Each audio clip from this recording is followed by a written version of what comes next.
Welcome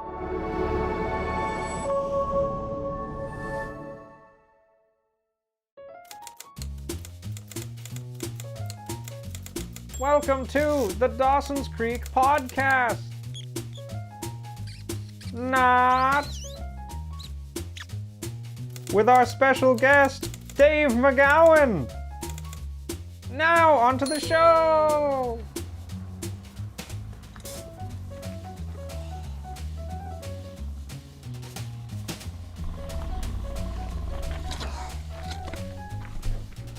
So how are you? Good, how are you? Good. Hot, but Yeah, it's pretty warm. yeah. Well, what can you do? Hello and welcome to the Not Dawson's Creek podcast, a show where we interview your regular yet extraordinary Dawson Creek locals. I'm Grady McTavish, the host for this evening, joined, of course, by my main man, my guy on the side, Mr. Me! Howdy, I'm Ryan Leewood. All right. Today we have the privilege of talking to one of Dawson's most prolific writers and one of its most famous musicians. Please welcome our guest.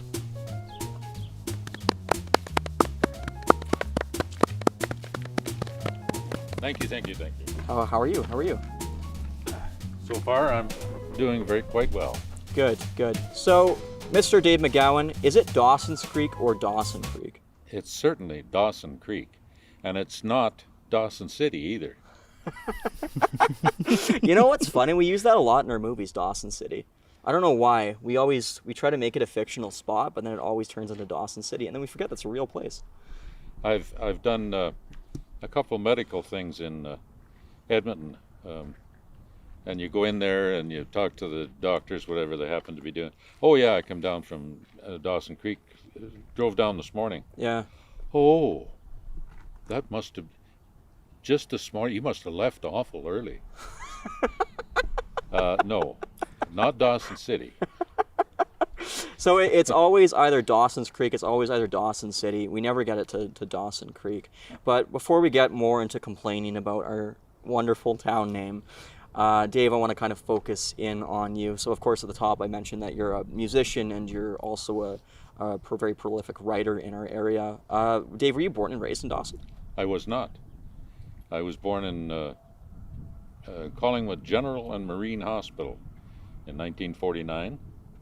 And my family moved to the Peace River country, Fort St. John actually, in 1962. And the last couple of years of high school, I went to Fort St. John, North Peace High. And I actually moved to Dawson Creek in 1986. And then left in the 70s to play music in Vancouver. Yeah. Spent 2 years there and then moved to Ontario and spent 3 more years playing music in Ontario, Quebec, New York State. Yeah. Yeah. And then got a real job. Being a writer, of course. And no, I was in the welding supply business. And worked very hard at getting back to the Peace River country. I always wanted to come back here. I always wanted to go to a rodeo. I missed the rodeos. Yeah. And I've been back in the West since 1980. Yeah. And still haven't been to a rodeo. Yeah. So the McGowans, they've been here for quite a while, right, in Dawson? Oh, my dad's family. Well, that's a different family that you're referring to. Oh, are there two separate McGowan clans that are not related? Well, very distantly related. The McGowans that have been in Dawson Creek for a very long time, prior to 1986. Ancestors came from Ireland in the 1830s. Yeah. And my ancestors came from Scotland in the early 1840s, actually. Yeah. Wow. So we're probably related, but 67 cousins twice removed or something. I don't know. Oh, really? Wow. Long time ago. That's quite a few cousins. And so, going with that, obviously we're in the Peace, and it's mainly focused on agriculture and oil and gas and all that sort of stuff. But what I really admire about you is the fact that you're not only an artist in one form, you're also an artist in another. You're also, a musician and a writer. Where did this musician kind of sort of what would you call it, family gene, or I don't know why I'm doing this so much. Because you're trying to like pull a word out of the air, I think. Yeah, I'm trying to make up crap in my head, which I often do. Dave, you know me for a little bit, so you know that's true. But where did this need to create art come from? Were your family? Oh yeah, my mother was played piano and sang, but not very much. My dad played fiddle, plectrum banjo, guitar, and actually started me on guitar. Yeah. And they had a band called the McGowan Boys. My dad, my uncle, and my uncle's or aunt, my uncle's wife, and her brother. And then there's also McGowan Boys that existed in the 60s, and that's my uncle's kids, my cousins. Right. And so you have this musician family. You guys come into the piece. When did you say what year that was? We came in 62. 62. And then you stayed here till what time? 1970 I went to Vancouver. What did you go there for? Play music. Oh, yeah. Yeah. So that's the place. Yeah. Except it wasn't. What did you, what were the main differences between Dawson and Vancouver? Obviously, like the size, but in terms of like the people, the area, and why did you come back? Always wanted to come back to the Peace Country because I always liked this country. Yeah. It's greener than just about any place else in Canada. Yeah. The long hours and the sunshine. You get great summers. There's lots of places where you get some pretty bad weather. Yeah. Out in the prairies, it's cold and windy in the wintertime. And here it can be quite pleasant in the winter. Yeah. Yeah, it can get real cold, but it's dry and it's a lot better than being rained on in the middle of winter. Yeah. And down in the lower mainland, well, there's all of those weather problems, and now they have an air quality difficulty. And that seems to be an ongoing issue these days, especially up here. But also the whole thing is liable to shake up and disappear in the Pacific Ocean here. Yeah, right. You never know. Yeah. Tornadoes out on the prairies, even in Ontario. Yeah. We don't get that here. No, we don't. And, with that, and, talking more about Dawson here, how old were you when you guys moved into the Peace area? You said you were born 49, so you were roughly... I was 13 when we came here. What was the area like? Not near as populated as it is now. What would you say the population was? I'm not sure about Dawson Creek. I'm guessing maybe 5,000-6,000 at that time. Oh wow, so we probably doubled. And Fort St. John was, it was around 14,000, but about 3,000 or maybe 4,000 of those were oil workers that didn't consider themselves Peace Riverites. They were from Meadow Lake, Saskatchewan, or Northern Ontario a lot. Oh really? A lot of people from Newfoundland. Yeah. There was probably the population that there is now in Dawson Creek. Yeah. In Fort St. John at that time. Yeah. And the main street in Fort St. John was a four-way stop. Yeah. There was no lights there. I remember the first year we were here. Yeah. Can't remember if it was 62 or 63. Yeah. There was all this talk about putting traffic lights on the main corner in Fort St. John. Oh really? And my dad was saying how people would stop going down the street and there's a big puddle there, and you'd see somebody on the sidewalk and you'd stop and let them by before you went through the puddle. And, they're so much nicer. They aim for the puddle nowadays, especially when I'm walking down the street, or maybe that's just me. I remember Dad saying, you get those lights in that everybody's talking about, there'll be no more of that. And do you think that's true? Oh yes, for sure. And so you were also a wildfire firefighter, is that correct? Yeah, that would have been, I was way too young to be doing it, but I also looked way older than I was. Yeah. That would have been summer of '63. There was a fire at 68 and a half Yeah. on the Alaska Highway. Uh-huh. That's mile 68 and a half for Yeah. all you kilometerites.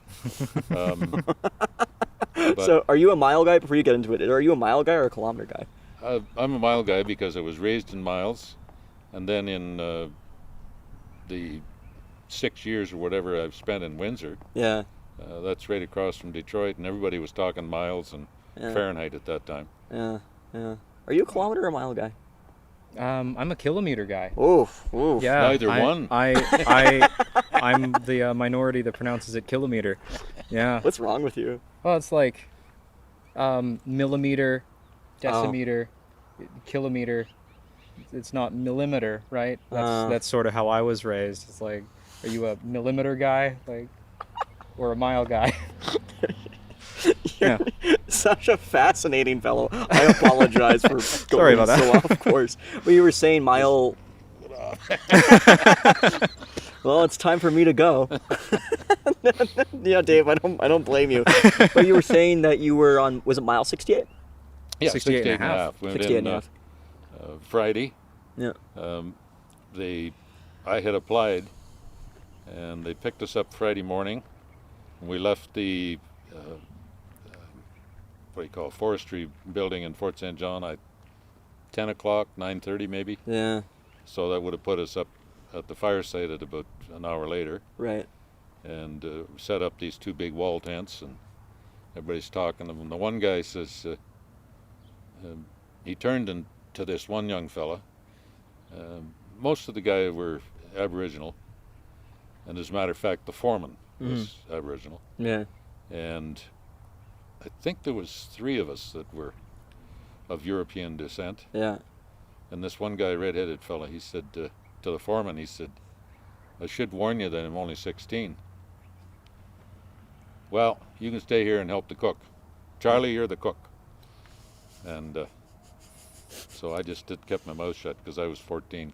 Really? How did you get in? You said you were older. I You were looked older older. than you looked, but you Yeah. were 14. What did you say your age was?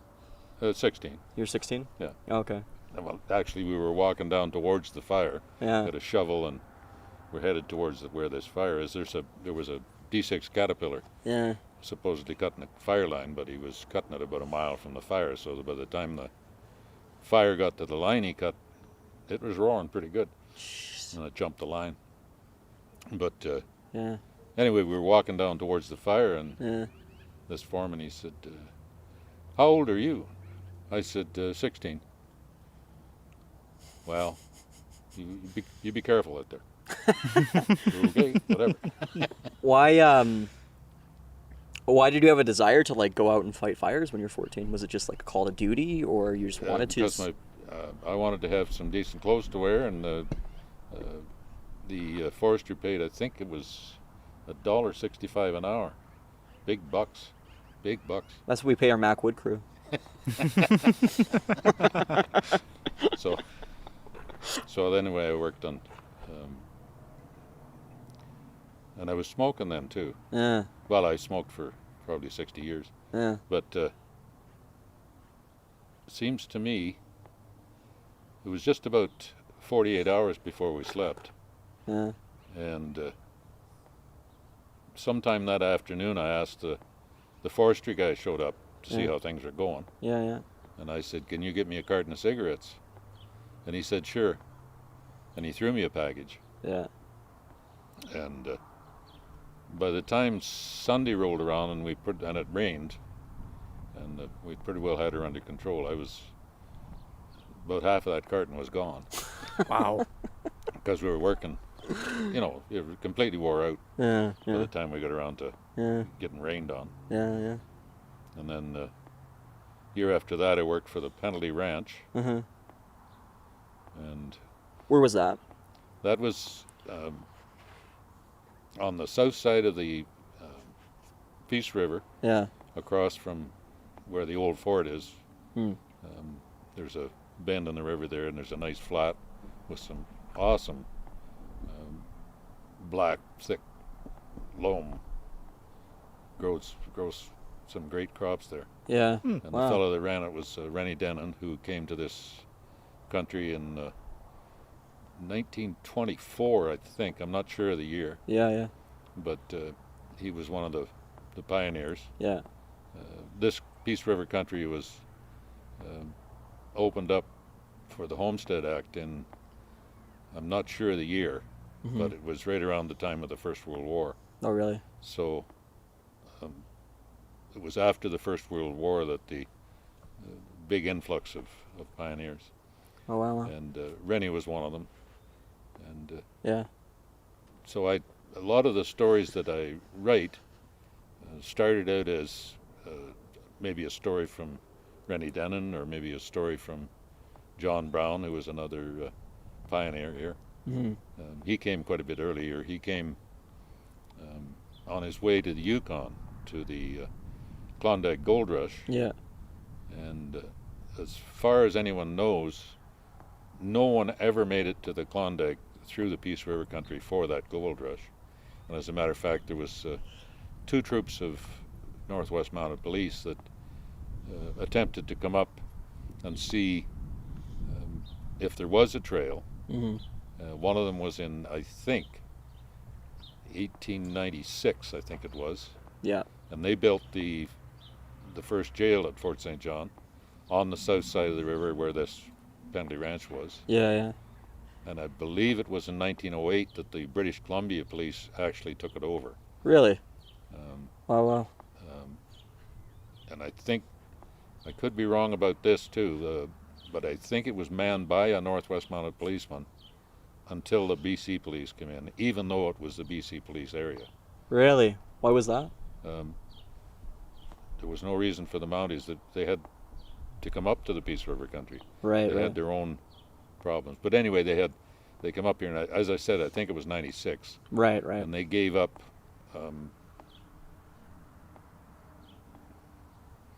somewhere around Fort Ware, I think. They gave up and went straight west to the coast and got a boat back. Oh, really? And so then when they came into this country to build the Alaska Highway in 1942, Hmm.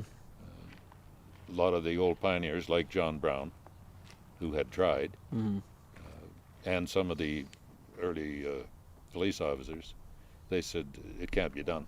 Right, right. And they were pretty surprised when they got through in just a few months.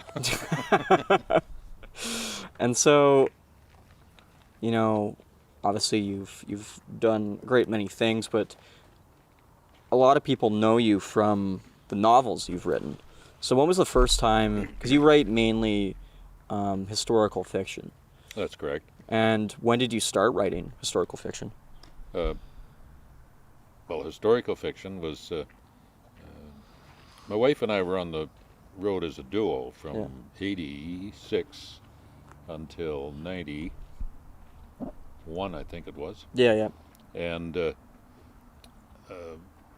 we'd practice a couple of songs in the morning, and Hmm. then sit around for 4 or 5 hours to play that night wherever we were playing, Yeah.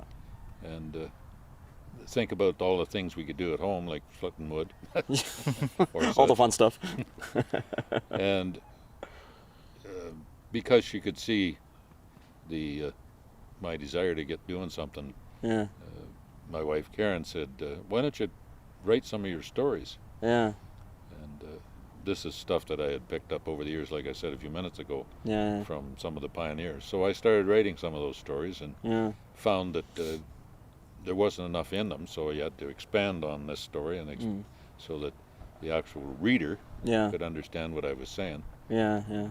And so over the course of 4 or 5 years, Hmm.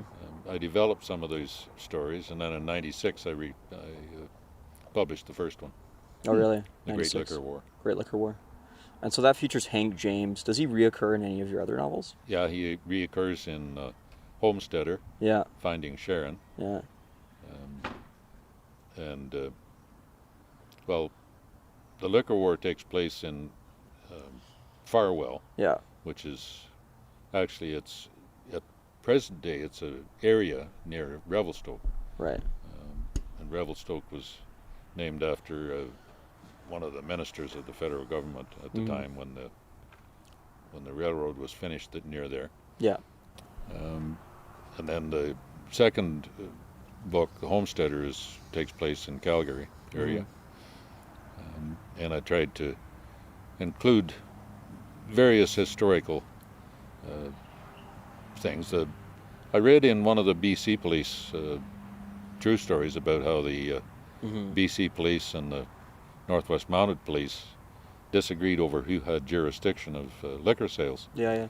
And a guy by the name of Jerry Hill had to put up with losing his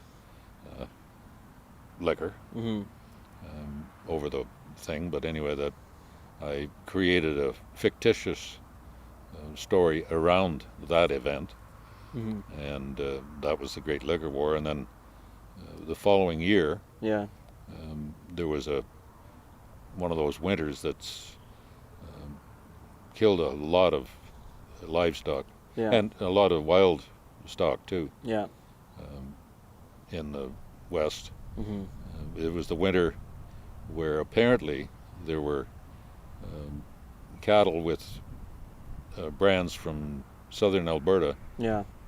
Their carcasses were found in places like Oklahoma and North Texas. Wow. And every coulee was full of carcasses of one form or another. And after that year, there was a lot of work for people wandering around with rifles to take care of the wolves and coyotes, because they were cleaning up the carcasses in there. So sorry, and I'm sorry, Taylor, so much for doing that to the microphone. Blew dust right into you. Blew dust right into me. It was the microphone's fault. Sorry, continue. So anyway, they cleaned up the carcasses, but I included that event, the following of the great freeze of that year, 86, 87, in a book called The Making of Jake McTavish. Yeah. And any relation to you, by the way? I think there's a strong, well, what did you say, 64th, 67th cousin, I would say. Yeah, okay. You know what's interesting about my family? Because I believe he's McTavish, right? He's MC. Yeah, MC. And I'm MAC, but I am related to the McTavishes in town. And so what my dad theorized was they wanted to save money on letters. So they were like, just get rid of the A, it's fine. And then my grandfather brought it back just for my side of the family. But it's so interesting. Are the McGowans that are your 64th cousins, are they spelled differently, or is it Mick? It's actually spelled the same. Oh, really? But there's also a lot of, the original name was Gun. Really? And it refers to blacksmith. Really? And Mac is son. Right. Or son of. Son of blacksmith. So Mac, son of the blacksmith. Oh, and so you'll find spellings that are Mac and EN instead of AN. Oh. And also there might not, because it started out as Gun, Yeah. there might not even be a vowel there at the end. Yeah. So Ryan and I are both writers as well. But see, now as I can't write, it's not as good as yours. But I'm interested as well in like the process of writing and what that takes, because I don't like a lot of structure with my writing. I kind of just vomit it all out and then reduce. What's your process like with writing, and is it an enjoyable experience or is it painful? Because the first writing, the first discovery of a story, I just throw it together.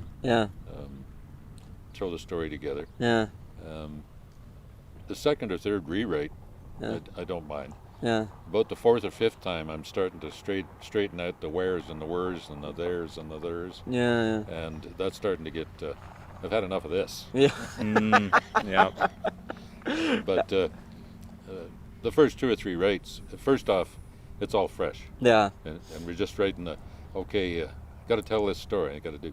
I remember a quote from Angelique Lamour, and she talks about when she was like 10 years old or something. Yeah. And her dad, Louis Lamour, he typed with 2 fingers. And you're doing this. And she's standing beside him, and she said, "Daddy, why are you writing so fast? Because I have to find out what's happened to this guy."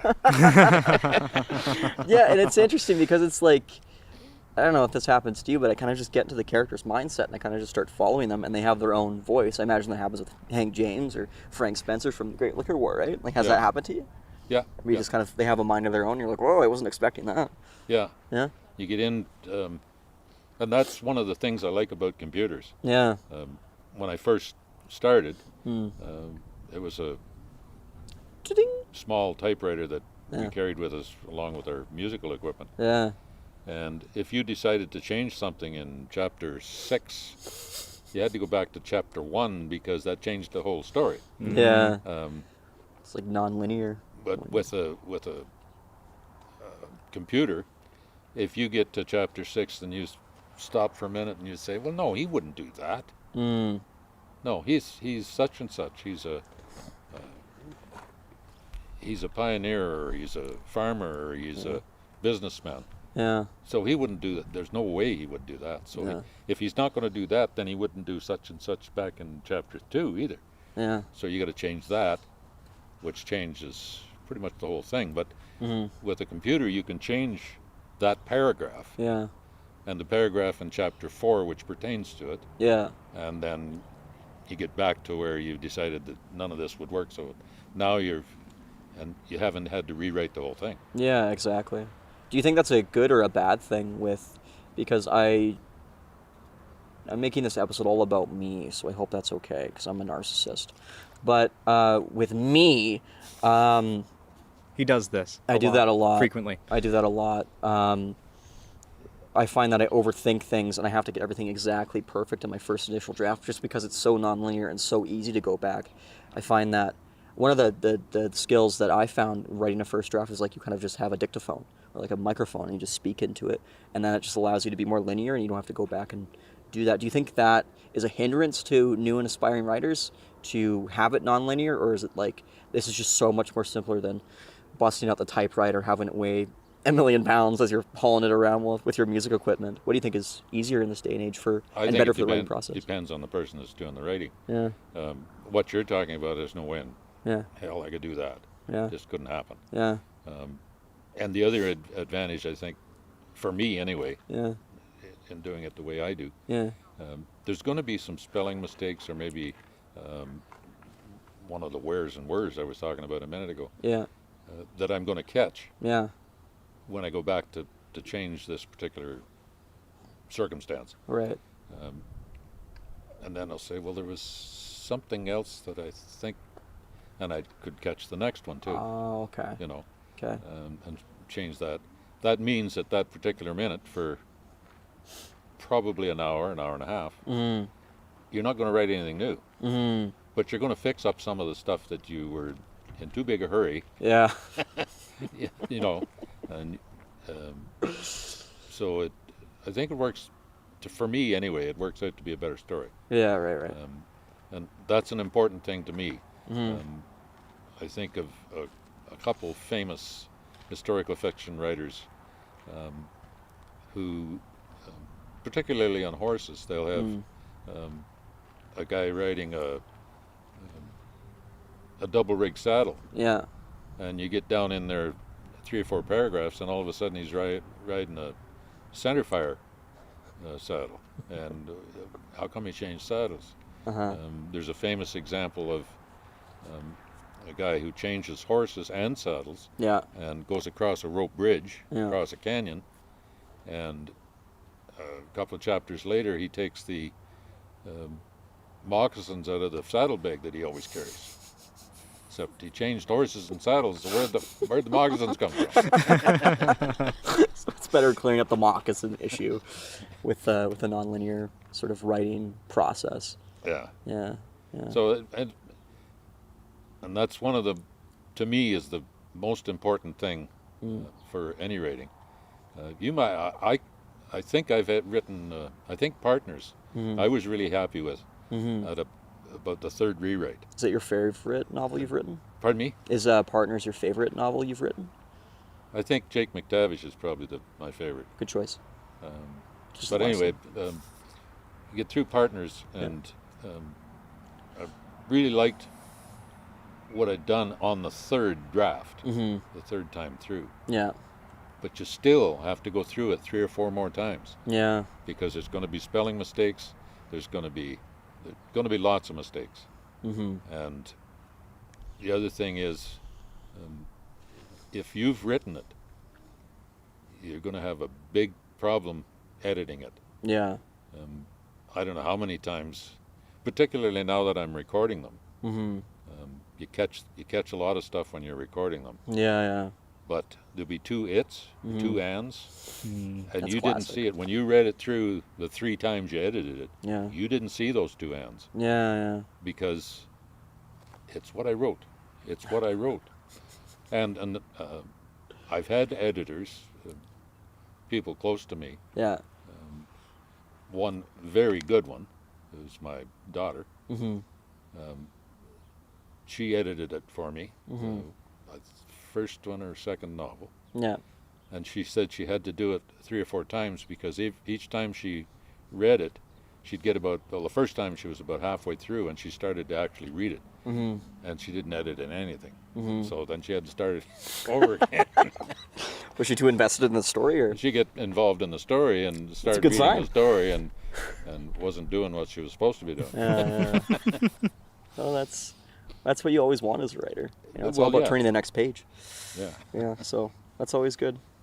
And so, going back to, obviously Ryan as well as a musician, and you can kind of go into this as well, but you and your wife Karen are both musicians, and you performed all around the Peace region. Specifically in Dawson, though, what was your favorite place to play at? Favorite place to play in the piece was the old Red Barn in Charlie Lake. Oh, yeah. Karen and I met in the old Dawson. Mm-hmm. We played in the park, both in the bar and upstairs in the lounge. Yeah. And we played in the old Windsor, Yeah. both the park and the Dawson and the Windsor are both gone. We played in the Chetwynd Hotel. Mm-hmm. We played in Jay's, which was out west of almost Hasler Flats. Yeah. Fort Hotel in Fort St. John. Yeah. But that's, in this area, that's about all we played. Well, a couple of dances. We played the Jackfish Lake Hall. Oh, yeah. Did you guys ever go to Rolla Pub? Not in perform? Rolla Pub, no. No? I played several times in the Rolla Hall. Oh, I see. I see. Did you guys, were you here when Kilkerran Hall was in the area? With having started in the 60s Yeah. and then came back in the 80s, Yeah. I played in just about every hall, every dance hall in both the North and South Peace. Yeah. But the Kilkerran Hall I never played in. Oh, really? Did you ever go in? I've never been inside, no. No. Oh, well, I've always wondered about that because that's it's going out towards FSJ, was that correct? I can't remember Yeah, exactly where it was. But it always... When you go north on the Alaska Highway, northwest, I guess it is, Yeah. there's a 212 road, 214 road, and Yeah. 216 road. Yeah. If you go right on the 214 road and the 216 road, Yeah. you'll go right through Kilkerran, Oh, really? Yeah. Wow. one way or the other. Wow. And then there's another hall west of the Alaska Highway, and I'm trying to can't remember the name, but it's completely gone. 67th Cousin Hall. Yeah, that's the place. That's the place. Yeah, that's it, It yeah. really rolls off the tongue as I stuttered my way through my delivery. But then, for people outside our community and outside the north, people that are from Vancouver or larger towns, they always assume this area is like Amish or something. They're like, how do you get to Vancouver? Well, I drive. I don't also churn my own butter. I do that anyway, but that's just me. But, you know, for people that are outside of our community, like, how would you describe Dawson and like, what the feeling is like for somebody that hasn't been to this area and doesn't know what it is? Farming community, Yeah. almost on the prairies. I wrote a story about some Métis people that disappeared into the Peace River country. Yeah. And I titled it Into the Mountains, Mm. because it's almost like we're surrounded by mountains. We aren't. Yeah. They do come around us on the south side, Yeah. but it almost has that feel like you're in the foothills, and not only do the mountains create a divide between us and the rest of BC, Yeah. but so does the feeling, Mm-hmm. because we're not considered part of it. Mm-hmm.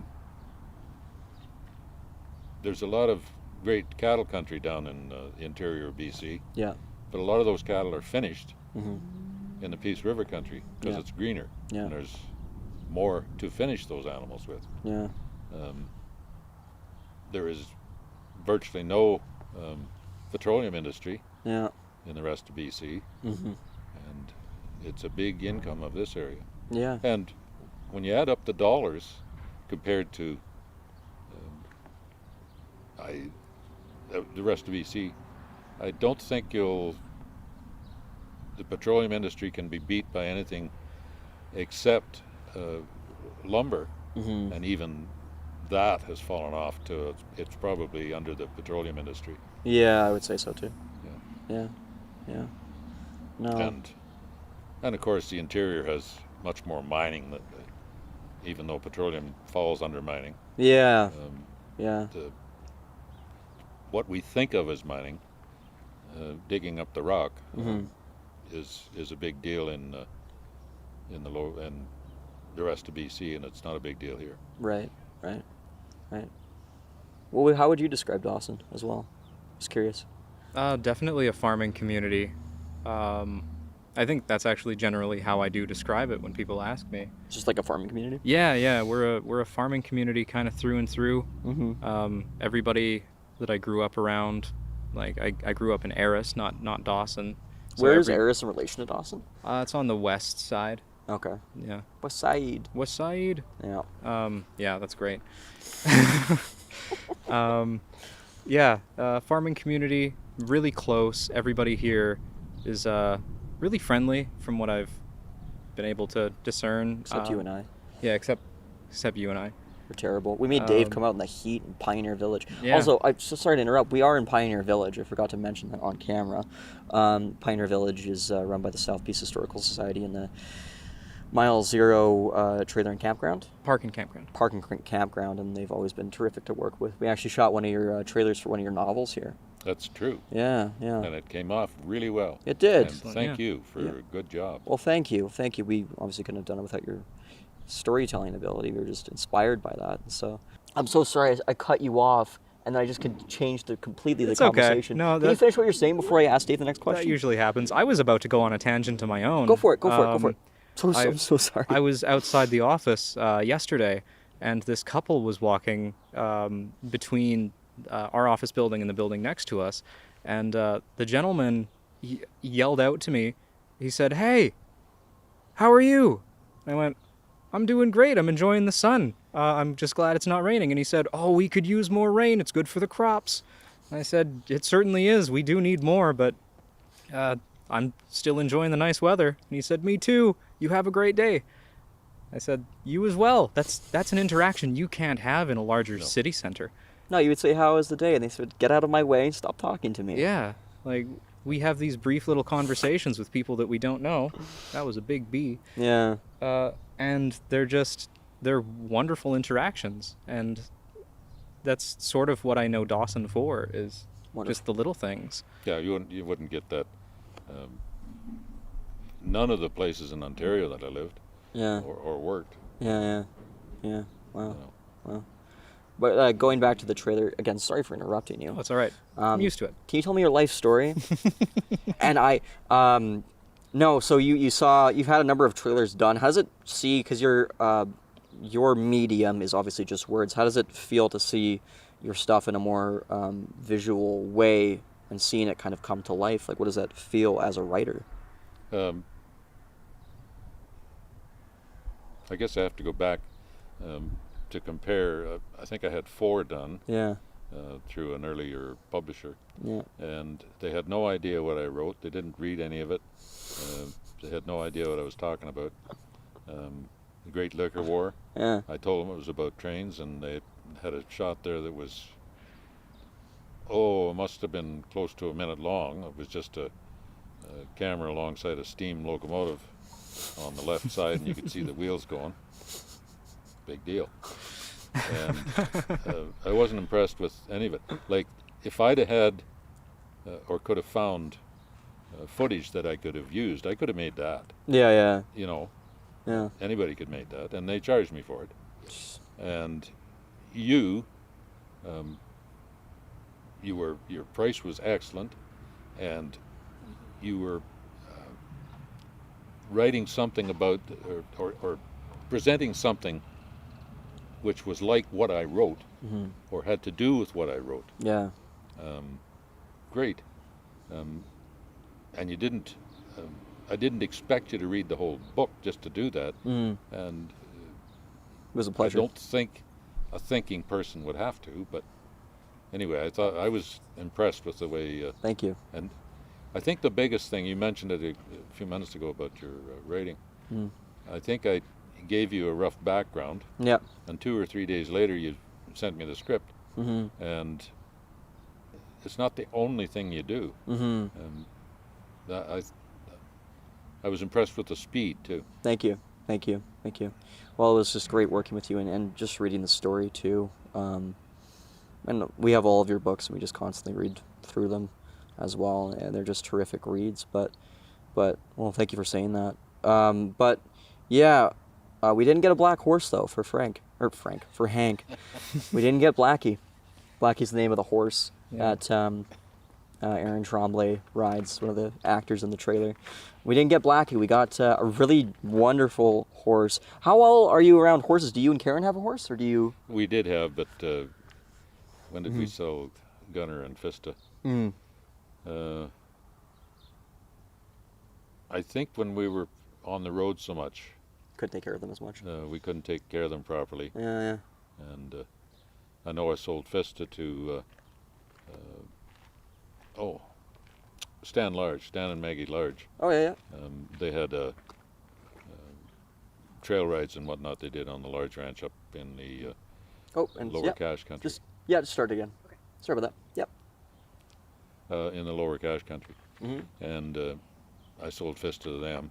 And Fista decided he was going to run they had about 25, 30 horses that they used for trail rides. Yeah. And Fista decided he was going to run the whole bunch of them. So they had to get rid of him. I don't know where they sold them. Yeah. But still have my saddle that I had when I rode on the Penalty Ranch. Yeah. But good memories. Yeah. Some great memories. That was probably the best job I ever had. I made $5 a day. Yeah. And I ate like a horse. Yeah. And so what did they eat? Just kidding. Hay. No, I didn't eat hay. Oh, dang it. No, I baked flapjacks about that big, about 4 of them every morning. I mean, that sounds pretty terrific, not gonna lie. Yeah. I've never ridden a horse. I've never done that. So I love, they're so beautiful and such elegant creatures that I just love just looking at them. So people that ride them, just terrific. Yeah. I still, my last few years of working life, I hauled gasoline and diesel fuel. Yeah. And a lot of these places I delivered to, I'd see this horse, and I just want to go over and make friends with them. Yeah. But had to stay away from that, because if I made friends from them, I'd have to buy them, and then I'd have to Take feed care of them. And always so enjoyed horses. Yeah. Well, I had there was some of the rough string that Rennie Denon had. They had to be worked out. And there was a couple there. There was one called Spitz. He was almost white, but a lot of Rennie's horses were Appaloosa, and Spitz just looked like somebody had spit tobacco juice on his butt. Is that why they called him Spitz? Yes, and he was bad. He would be very, very nice, and everything was going along fine, and then you'd get off to answer nature's call and then go to get back on, and he wouldn't let you on. Really? And he dragged me for quite a while. Really? So, yeah, obviously they have different temperaments and personalities, but can you tell, like, pretty quickly if one is, let's just say, gearing for a fight, and if one is a bit more calm? And Some you can, yeah. Yeah. Spitz was, he was one of those that he fooled me. Yeah. And I had one. Come on in. My brother had one called Apache. Yeah. And he would fool you too. He'd go along and everything's just fine and everything's having a good day and look at that over there. And all that. Now he'd take off into the bush and there was nothing you could do about it. They're very Machiavellian that way. Yeah. You've ridden a horse, right?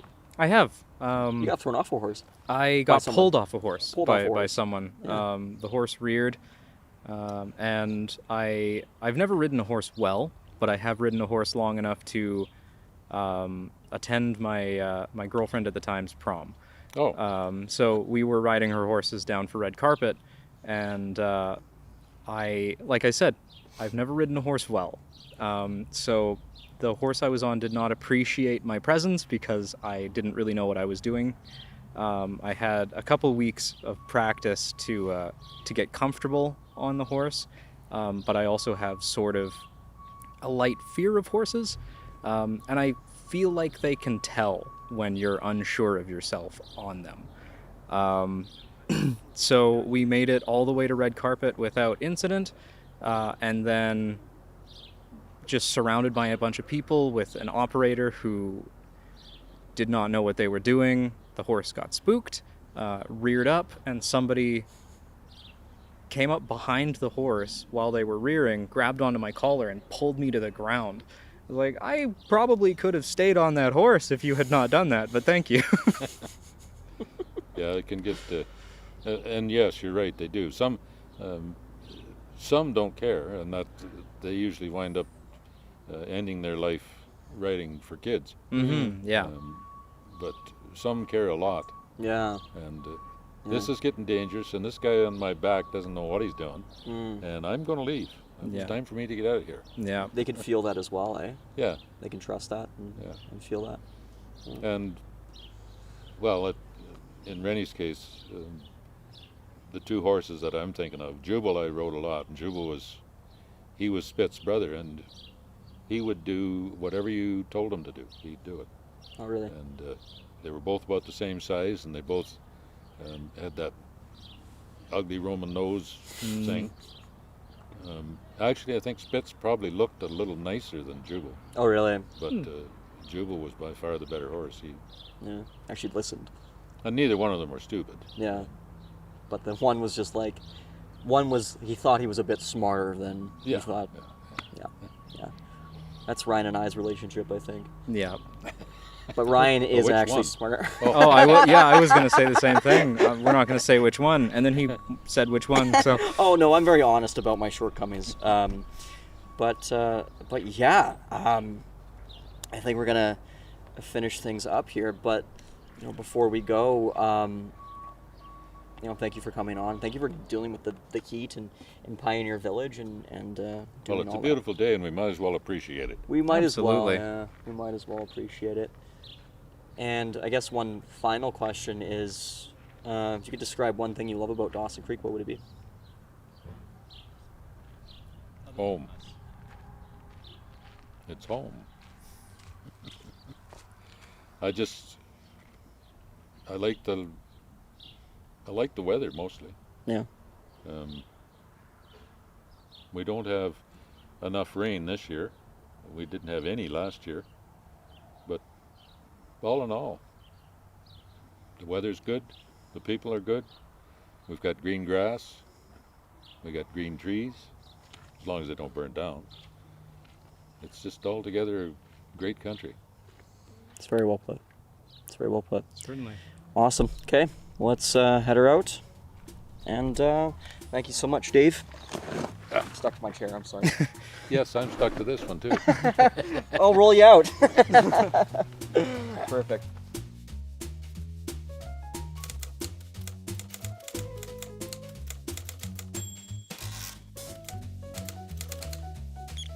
Thanks for watching the Not Dawson's Creek podcast. Directed by Grady McTavish. Produced by Quentin Tootin and Grady McTavish. Directors of photography, Quentin Tootin and Ryan Leewood. That's me. Art director, Charlie McLean. Sound, Taylor Leewood. Camera operators, Charlie McLean and Quentin Tootin. Special thanks to the Walter Wright Pioneer Village, South Peace Historical Society, Mile Zero Trailer Park, and Dave McGowan. Bye-bye.